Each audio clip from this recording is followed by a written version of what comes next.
السيدات والسادة أعضاء مجلس النواب. سەرۆک وەزیرانی عراق حەیدەر عەبادی لە کاتی پێشکەشکردنی وتارێکیدا لە دانیشتنی ژمارە 22 ئەنجومەنی نوێنەرانی عراق باسی لە سیاسەتەکانی دەوڵەتی تورکیا بەرامبەر پەکەکە کرد و وتی عراق ڕێگانەدا دەوڵەتی تورکیا بە هیچ شێوەیەک هێزی سەربازی بێنێتە ناوخاکی عراق و دێژی پەکەکە شەڕ بکات.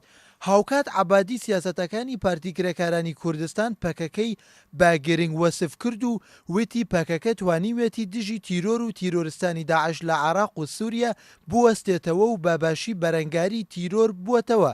بەڕێز حەیدەر عەبادی هاتە نێو پەرلەمانی عراقی وتاری خۆی پێشکەش کرد بۆ سەرجەم ئەندامانی پەرلەمان.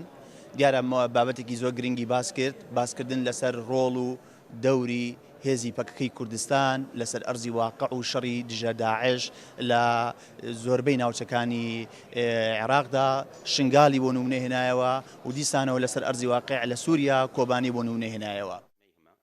لە بەشێکی دیکەی وتەکانیدا سەرۆک وەزیرانی عراق داوایەکی دەوڵەتی تورکیای لە بەرامبەر عێراق ئاشکرا کرد و ڕایگەیان دەوڵەتی تورکیا داوای لە حکوومەتی عراق کردووە هاوکاری بکات بۆ ئەوەی حکوومەتی عراق و دەوڵەتی تورکیا لە بەرەیەکدا دژی پەکەکە شەڕ بکەن و پەکەکە لە هەرێمەکانی پاراستنی مێدیا و خاکی عراق دەربکەن. بەڵام عەبادی داواکەی دەوڵەتی تورکیای ڕەت کردووەتەوە و پارتی کرێکارانی کوردستان پەکەکەی بە هاوپەیمانی حکوومەتی عراق ناوهێنا لە بەرەنگار بوونەوەی دژی تیرۆر.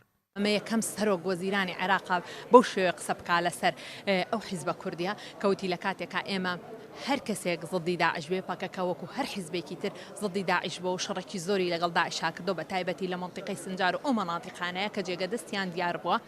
نوێنەرانی کورد لە پەرلەمانی عراق لە کاتی پێشکەشکردنی وتارەکەی عەبادی داوایان کرد حکوومەتی عراق کار بکات بۆ ئەوەی پەکەکە لە لیستی تیرۆر دەربخرێت چونکە پەکەکە بۆ هەموو جیهان سەلماندی کەوا دژی تیرۆر و تیرۆرستان شەڕ دەکات بۆ داکۆکیکردن لە مافەڕەوە ئینسانیەکانی مرۆڤایەتی.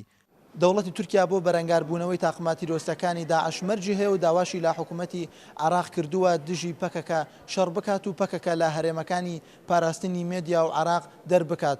لە وەڵامدا سەرۆک وەزیرانی عراق حەیدەر عەبادی بۆ تورکیا دەڵێت پەکەکە دژی تیرۆر و داعش شەڕی کردووە و ڕۆڵێکی گرنگ و بەرچاوی هەبووە لە بەرەنگاربوونەوەی دژی تیرۆر. لە تەلاری ئەنجومەنی نوێنەرانەوە بەهمەن حەسەن، کورتسات نیوز، بەغداد.